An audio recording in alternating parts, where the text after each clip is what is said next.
The Tao of Self-Confidence, Episode 512.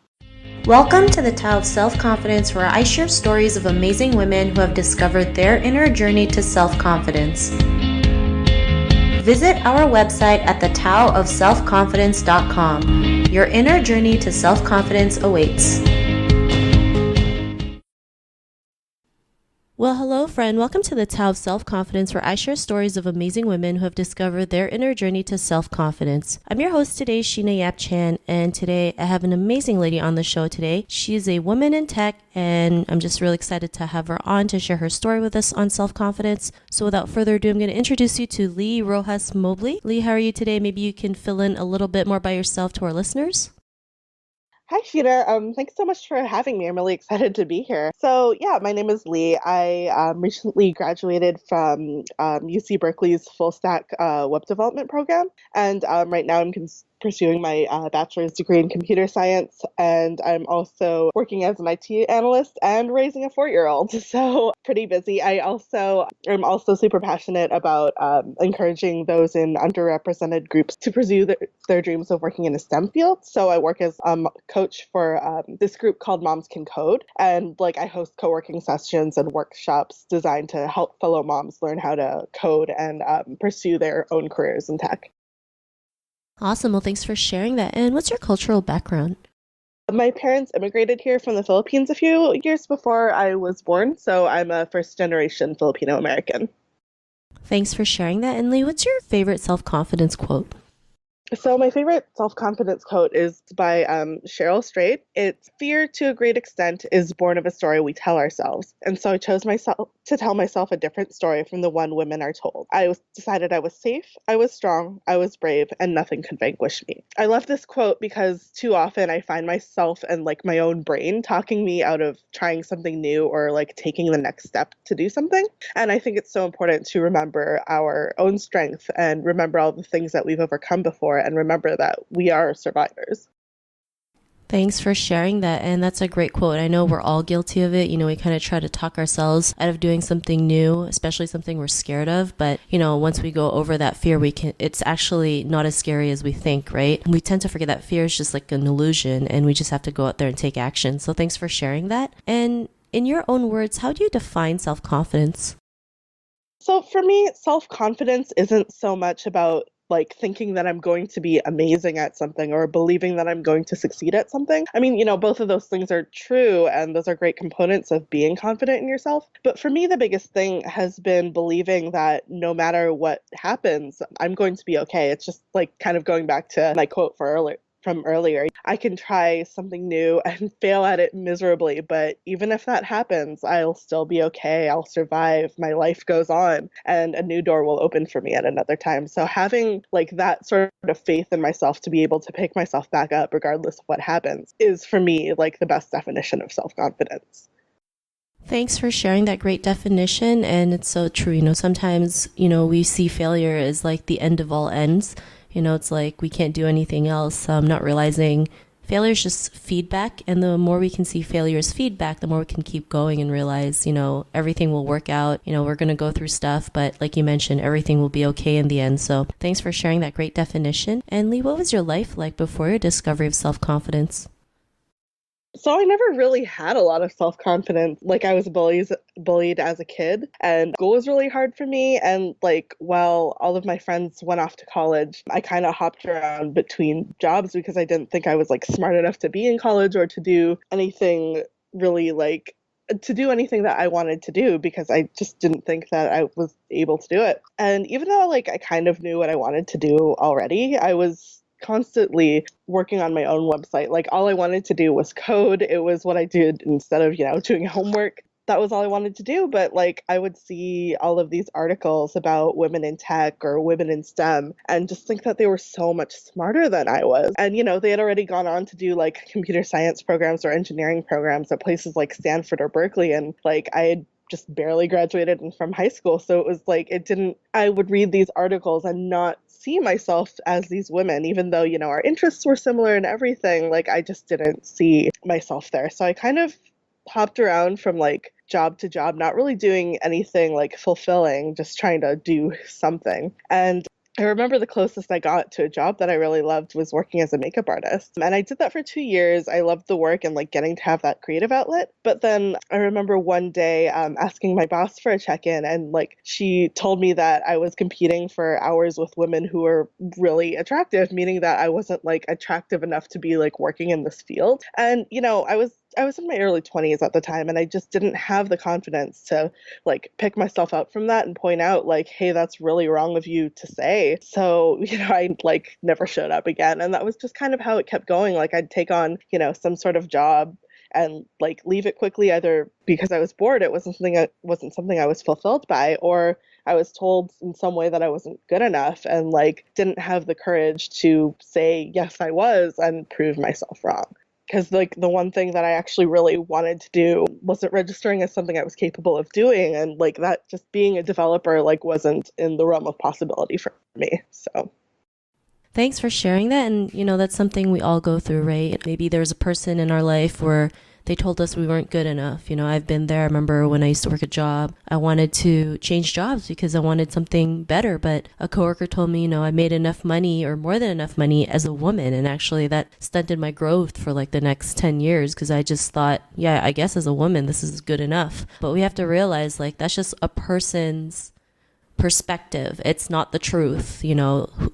How would they know how good you are or how amazing you are or how talented you are or passionate you are about doing what you do? So that's why it's so important to realize your own value, your own worth, to go out there and, be the person who you want to be. And what was that aha moment in your life when you realized your own worth and you can go out there and do the things you love? What was that aha moment?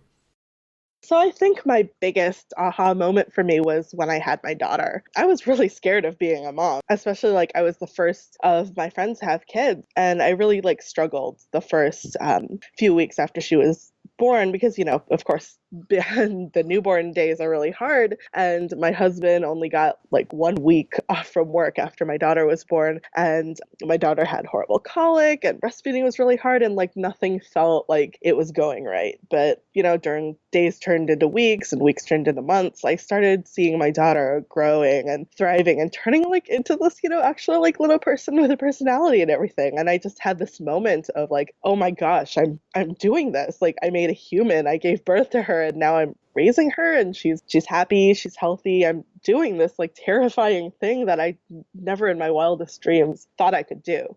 That realization was really empowering for me. And I think like being a mom, especially being a mom to a little girl, it helped me like see the world kind of through her eyes. Like how would I want her to feel about herself? Or how would I want her to treat herself? What would I say to her like when she was afraid or sad or disappointed? I often think about those things when I'm afraid or sad or disappointed. And it's a good reminder to like just be as gentle with myself as I am with her. And thinking about like what I would want to say to her made me think about how I would never tell her that she wasn't smart enough for something or that she couldn't do something. I would never tell her that it was too late to start working towards something that she really wanted. So, after a few years of like going back and forth and in my head, I finally convinced myself to like let go of my fears and enroll in a coding boot camp and start going towards this dream that I've always had.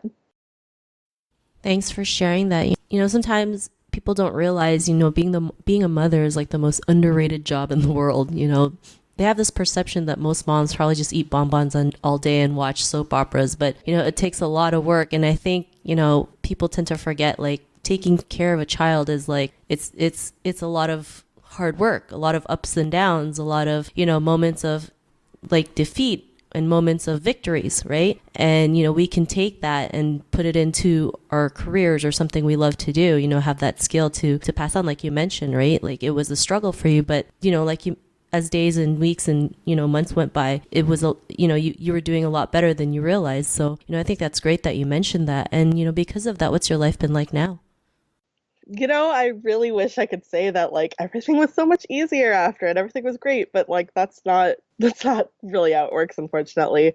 Coding bootcamp was actually really hard for me. I struggled with major imposter syndrome because objectively speaking, even I wasn't quite as strong of a developer as a lot of my cohort mates. They were just better developers than I was. And I remember doing my final project with my group and like knowing that I was the weakest on the team and feeling like really defeated. Like, what am I doing here? And it was kind of embarrassing. But again, one of the biggest components of self-confidence for me is knowing that I'm going to make it out of it and I'm going to be okay. So once boot camp was over, even though it was super hard for me and I had doubts about whether or not I should be doing this, I had finished it. Like I had this goal and I finished it. It was hard and I struggled, but I finished it. And that pushed me towards finally going back to school. And I'm now in school to finish that computer science degree that I've always wanted to do, but never thought I could. And being in this coding boot camp taught me that I could still struggle with something, but still feel that I was in the right place.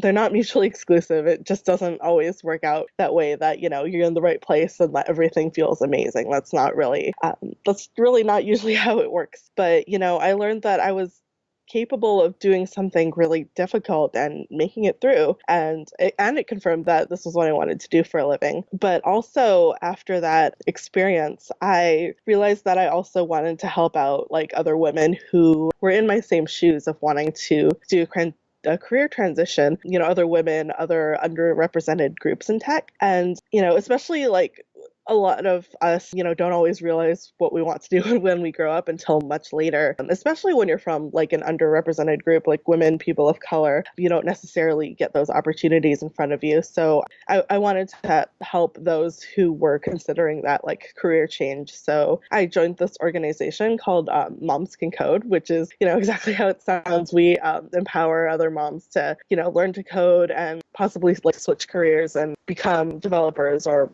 into technical careers. So in becoming a coach, I'm able to like help other moms who have been through the same thing that I have.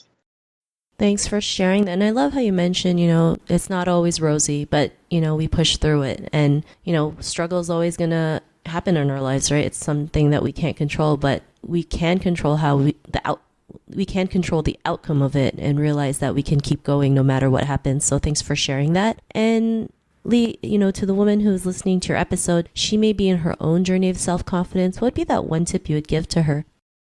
Look at your life so far. Think about all of the times when you were scared, when you had your heart broken, when you were in this place where like you couldn't imagine like getting out of it. Regardless of whether or not that outcome was what you wanted, like your life went on, you're still here. You went on to do something else, maybe something even better than what you had originally wanted. We often forget, how much we're capable of doing and how much we're capable of like surviving, when really the biggest reminder of that is just, looking at everything we've been through thus far. We've all had those disappointments, those heartbreaks, the things that we were really anxious about. But, like you've come this far, you're still here and your life is going to work out because it has to, you're going to keep moving. Thanks for sharing that. And I think that's an amazing tip that you mentioned, especially, when we're going through sometimes maybe the darkest moments of our life, we can always realize we can get out of it and life moves on and we can keep going. And yeah, like you mentioned, something better might come along our way. So thanks for sharing that tip. And, if our listeners wanted to get to know a little bit more about you and what you do, is there any links or social media profiles we can connect with? Yeah, I just put up my own website. It's leighdebugs.com, LeighDebugs.com, or I'm also on Twitter as leighdebugs as well. Thanks for sharing that. And to our listeners, if you want to connect with Leigh, you can also head on over to thetaoofselfconfidence.com. Her show notes will be there along with everything else we talked about. And I'm just really excited to have her on and share her story with us today and tips on self-confidence. So thank you so much, Leigh. Thank you so much for having me. Not a problem. It was an honor having you on the show. And to our listeners, be on the lookout for another new episode of another amazing woman's journey to self-confidence. And we'll talk to you soon. Bye for now. Thank you for tuning in to another amazing episode of The Tao of Self-Confidence. Visit our website at thetaoofselfconfidence.com to check out cool resources, blog articles, show recaps, and so much more. Your inner journey to self-confidence awaits.